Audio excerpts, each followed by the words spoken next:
Hello yours, welcome to Kayal moms channel. இன்றைக்கி நம்ம பார்க்க போகிறது முயல் ரத்தத்தில் செய்கிற எண்ணெய் வந்துட்டு எனக்கு எப்படி ஒர்க் ஆச்சு அப்படின்றத பற்றி தான்.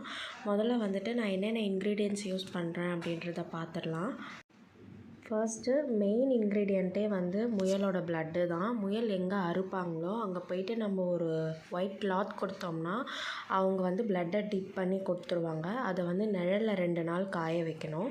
அதுக்கப்புறம் வந்துட்டு நம்மளுக்கு தேவையான இன்க்ரீடியன்ஸ் எல்லாம் ஆட் பண்ணி நான் வந்துட்டு இதில் முருங்கை இலை, கொய்யா இலை, கருவேப்பிலை, செம்பருத்தி இலை, சின்ன வெங்காயம், பச்சரிசி, வெந்தயம், மிளகு, செம்பருத்தி பூ, அப்புறம் வந்து கத்தாழை, வேம்பாலம் பட்டை, இதில் வந்து ஒரு சில ஐட்டம்ஸ் ஃபோட்டோஸில் இருக்காது. மற்றதெல்லாம் நான் வந்து இதில் போட்டு காய்ச்சி 1 லிட்டர் எண்ணெயை நல்லா காய்ச்சி அதில் வந்துட்டு நான் எண்ணெயை சூடு பண்ணி வச்சுருவேன். நான் இந்த எண்ணெய் யூஸ் பண்ணி 4 மாதம் ஆகுது.